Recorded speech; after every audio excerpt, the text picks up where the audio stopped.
now we're gonna clean the car. We're trying to get all the oils from our hands off of it. So what I start first is I just rinse it real quick.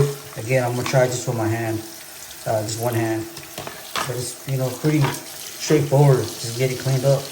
I like to use Dawn with the power wash. The reason why I like the power wash, it has that nozzle, and you can just spray it.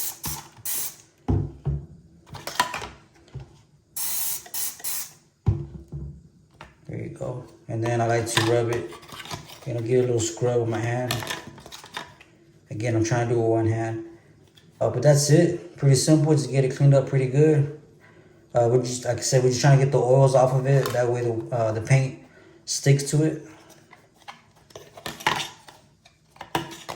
All right. So let me get this rinsed up, and then we'll go downstairs and get it dry. All right. So now we're here downstairs in the garage, and now we're gonna blow this car off dry. Now, it's kind of like chicken before the egg. If you have a compressor, then I'm pretty sure you have an airbrush. So most of us starting out won't have a compressor. You can use, you know, like a lint-free, you know, paper towel. But if you have a compressor, use it. It helps a lot. So let's go ahead and blow this car off, and then we'll get all the water off.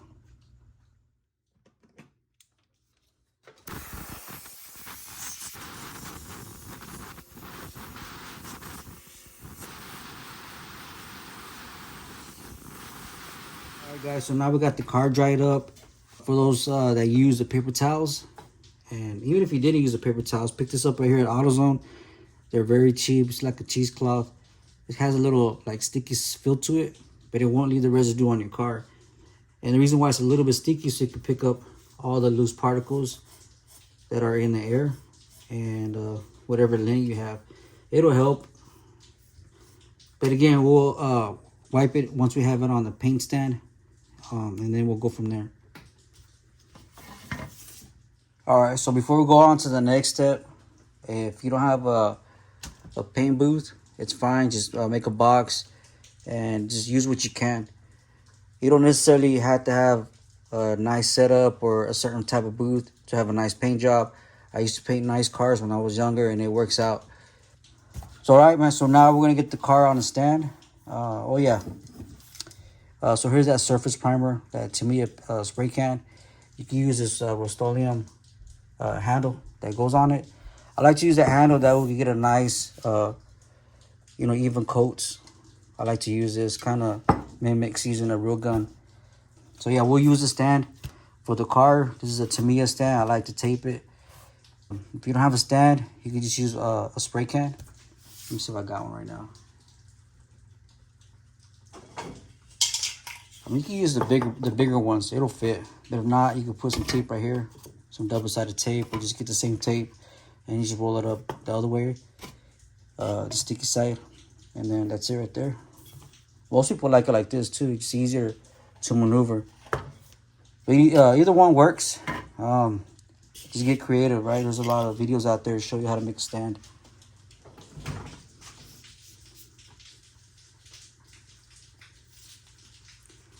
And that noise you hear in the background, it's raining right now.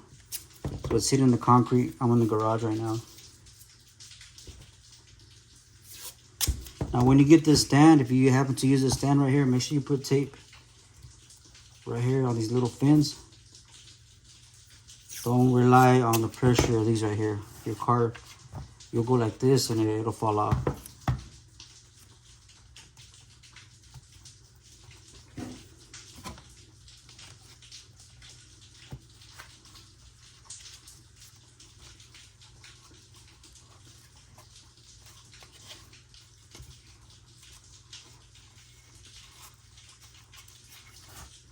There we go. Got the car set up.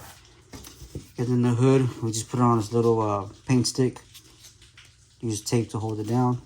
And that's all you need right there. It is going to be kind of a curbside paint job, so I'm not too worried about the underside. If we were painting the underside, then I'll probably just clip it here. So, all right. We're ready to paint. So before we do that, I'm going to blow off the car.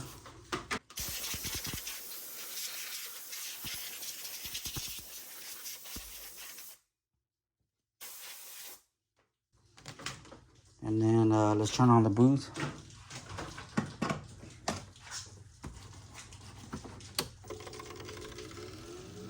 And then we'll give the booth one more spray.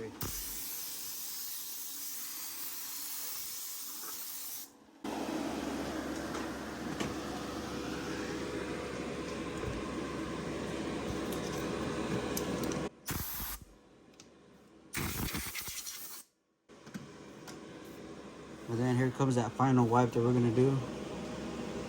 Once you do the wipe before the paint, then you don't have to wipe it anymore.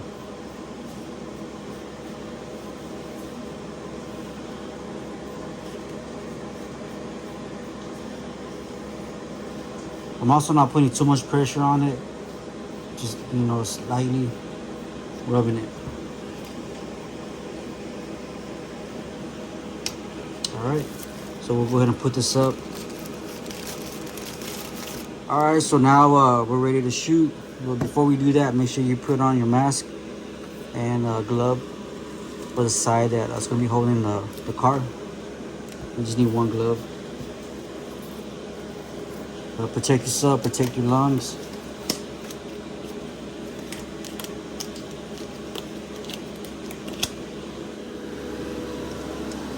Alright, we're going to do our first coat. Now you can barely hear me because I have my mask on. But the first coat is going to be kind of a mist coat. That way, the second coat, it has something to stick to. If you don't do that, then the paint just bubbles up. So let's get that first coat.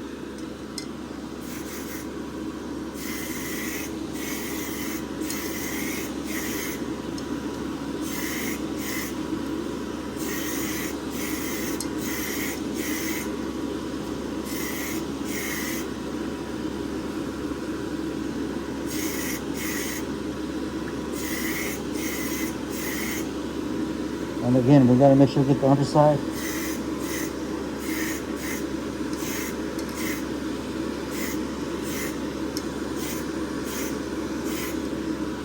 There we go, that's our first mist coat. That's all we need for the first one. Set that to the side. Let's get the hood.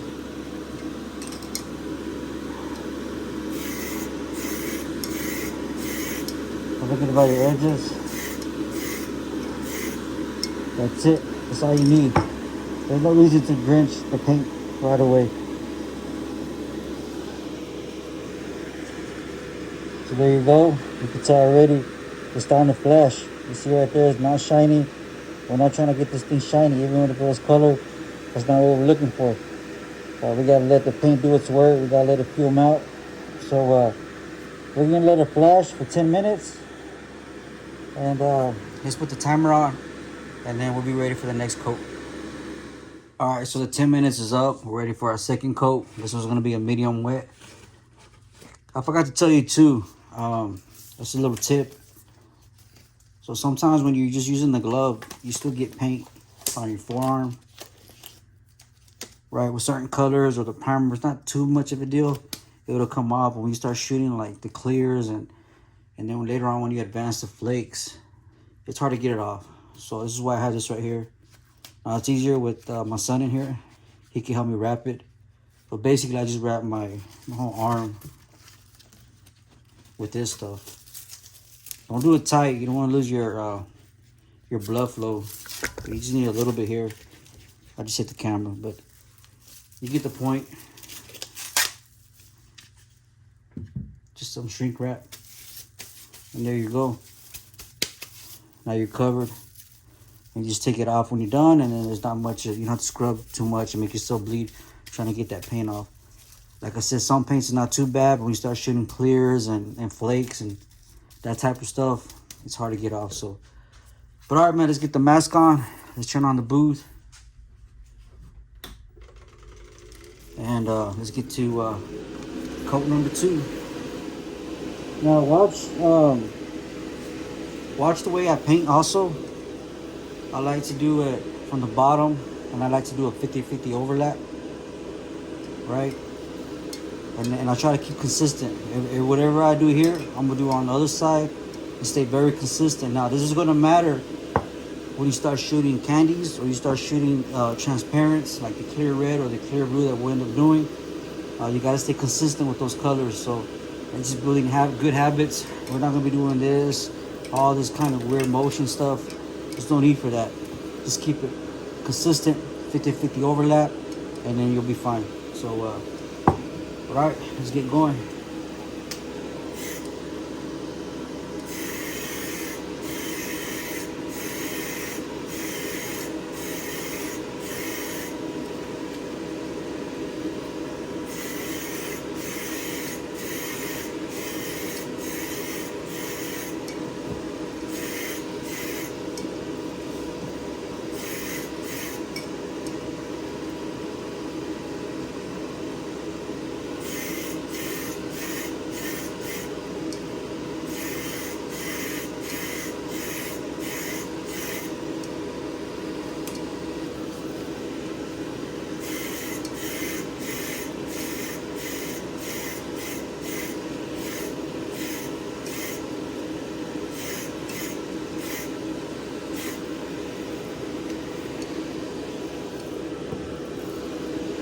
All right, so that's coat number 2, primer. We'll do just one more.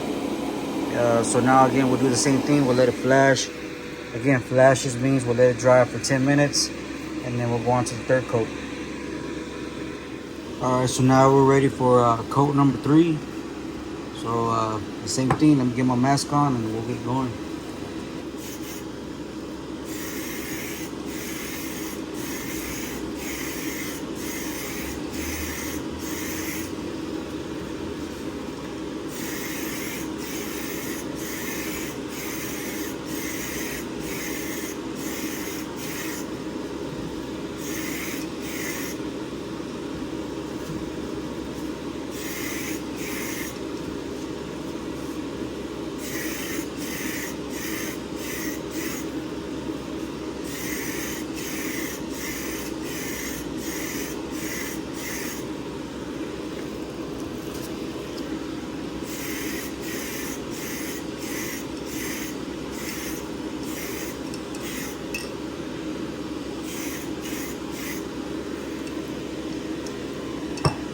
So that was our final coat. That was coat number 3. And again, we used a fine surface primer from Tamiya. Now on the back, it doesn't tell you how long to wait after the final coat. And for most primers, it will tell you the wait is 20 to 30 minutes before you can actually handle the car. And by doing so, that's the time you can wet sand it. We'll make an evaluation at the 30 minutes, and we'll see if we need to wet sand it. But for the most part, this car came out pretty flat, the primer. That's the good thing about the fine surface primer. It'll come out flat. I usually use that for the parts. Now, I do a lot of body work on these cars, so it's a different step. But for the most part, when you first start out, you won't be doing all that crazy body work. And if you did all the steps that I showed you, it should come out like this. So the next step, we'll be doing the base coat, which is that white pearl. But again, we'll make that decision here in a bit once it dries. All right, so now we passed the 30 minutes flash time for the final coat. So what we'll do now is we'll take it off the stand. We'll probably wet sand it with the 1500. The reason why is that we're using the fine surface primer. It's not that high build, so we don't need to use anything lower like a 600 or 800. So we'll do a 1500, just give it a nice little scuff, make it flat as possible, and then we'll get it ready for the next coat. All right, so now we're gonna wet sand it. Again, we're gonna use a 1500 wet sanding paper.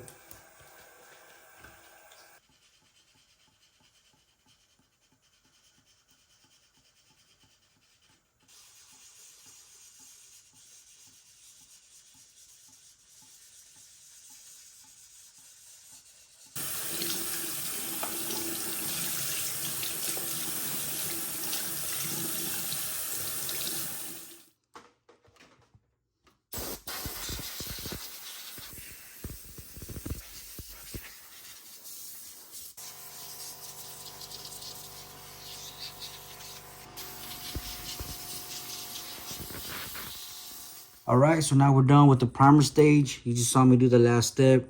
That was the wet sand with 1500. We blew off the water. Now it's dry. and we have a good, nice, smooth surface for the next one, which will be a Pro White. But yeah, man, I hope you enjoyed the video. And this is it for the primer stage, and I'll see you guys on the next one, all right? I'm out.